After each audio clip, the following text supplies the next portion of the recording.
আরে ভাই, তোর দোকানে তো প্রচুর বেচা কিনা। দোকান আমার, ইনকাম ওর। মানে ভাই, বিষয়টা তো বুঝলাম না। আরে জায়গা আমার, আমি শুধু ভাড়া পাই, কিন্তু ইনকাম তো ওর। আরে ভাই, দোকানটা তুই নিয়ে নে, বেচা কিনা তো প্রচুর হয়, কাস্টমার তো অনেক রয়েছে। আরে না, ওই এক জায়গায় দোনো ধরে বসে থাকা আমার দ্বারা সম্ভব নয়। আরে ভাই, তোর তো কোনো কষ্ট নেই, দোকানে তো অনেক কাস্টমার। আরে তুই দোকানদারে সরাই দে, দিয়ে ওই জায়গায় যে মাল রয়েছে ওই মাল তুই আবার উঠো, দেখবি প্রচুর বেচা কিনা হবে। তোর একটা পরামর্শ দিলাম, এখন যদি তোর ভালো লাগে তাহলে তুই কর, তাহলে আমি চলে গেলাম। ভাই, হ্যাঁ শাওন বলো।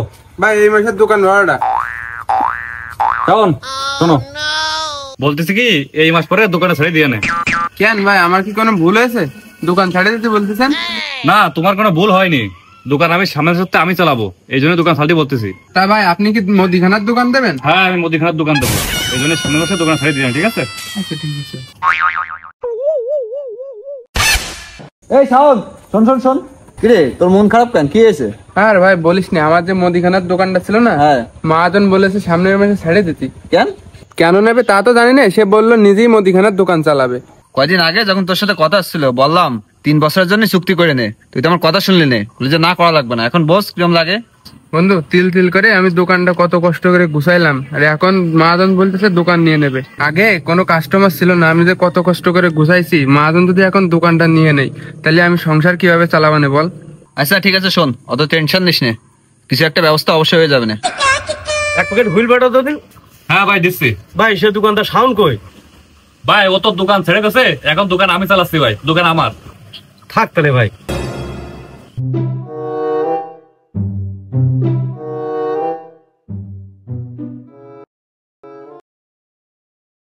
বাপ্পি, হ্যাঁ ভাই বল। এ তুই কোন জায়গায় রে? বাড়ি। আর থাক, আমি আসতেছি। আচ্ছা, তোর ব্যবসা? ব্যবসা কোনো কিনা বেচা নেই, কিছু নেই, আমি এসে তোর করছি। আচ্ছা তাহলে আয় তাহলে। ভাই আইসিস? আর আশা তুই বাড়ি পরে চলে আসি, দোকানপাট ফেরাইছে, তোর ব্যবসা পাতির কি খবর? আর ব্যবসা বাণিজ্যের কথা কইস না, যেদিন তো দোকান দিচ্ছি সেদিন তো সবাই কাস্টমার আসে, শাওন কই শাওন কই শাওন কই, কোনো কিনা বেচাই নেই আমার দোকানে। ব্যবসা এর আমার কারণ কি? আর ব্যবসা তো কোনো ইনকামই নেই, তারপরে মাছগুলি যে ভাড়াটা পাতাম সেটাও বন্ধ হয়ে গেছে। তাহলে এখন তুই কি করতে চাচ্ছিস? কি আর করবো, যার দোকান তারে দিয়ে দেবো। তাহলে তুই যেটা ভালো বুঝিস সেটা কর। আচ্ছা শাওন। আরে ভাই, আপনি আমার দোকানে আসেন ভাই, বসেন। ভাই হঠাৎ আপনি আমার দোকানে, তার দোকানের খোঁজ পেলেন কোথা থেকে?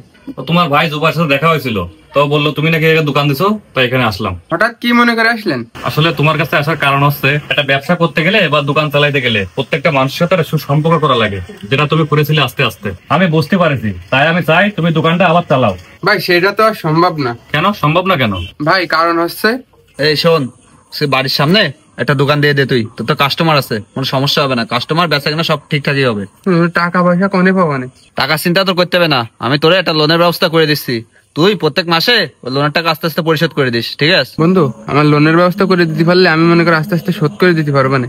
আচ্ছা ঠিক আছে, তাহলে তুই দোকানের ব্যবস্থাটা কর আর আমি লোনের ব্যবস্থাটা করতেছি, বুঝছিস? আচ্ছা ঠিক আছে বন্ধু, আচ্ছা ভালো ঠিক আছে, উপকার হবে না। আচ্ছা। কারণ হচ্ছে ভাই, এই দোকানটা আমি নিজের টাকাতে করেছি, এখান থেকে তো আর যাওয়া সম্ভব না। ভাই আপনি তো দোকানটা অন্য জায়গায় ভাড়া দিতে পারেন। যাক ভাই, শুনে ভালো লাগলো যে তুমি নিজের টাকায় একটা দোকান দিয়েছো। আসলে ভাই, কারো রিজিক কেউ নিতে পারে না। এই দেখো, তোমার প্রতিষ্ঠান, তোমার দোকান ছিল তখন কত কাস্টমার ছিল, তোমার কাছ থেকে যে আমি নিয়ে নিলাম সেই কাস্টমারই আমার এখানে আসেই না। শরীর অবস্থা খুব খারাপ। এখন তোমার রিজিক তুমি ঠিকই মনে করো একজন অবস্থা হয়ে গেছে। তবে ভাই আমি এইটুকু বুঝে গেছি, কারো ভালো কিছু দেখে লোভ করতে নেই। যার রিজিকে যতটুকু আছে সে অবশ্যই পাবে, কারো রিজিক কেউ মেরে খেতে পারে না। আমি এটা ভালোভাবে বুঝে গেছি, এই শিক্ষাটা আমার হয়ে গেছে। ভাই আপনাকে ধন্যবাদ, আপনি যদি দোকানটা ওই সময় না নিতেন তাহলে নিজস্ব একটা প্রতিষ্ঠান করতে পারতাম না। ঠিক আছে ভাই, তাহলে থাকো, দোয়া করুন। হ্যাঁ, ভিডিওটা শেষ পর্যন্ত দেখার জন্য সবাইকে ধন্যবাদ। ভিডিওটা ভালো লাগলে অবশ্যই শেয়ার করে দেবেন।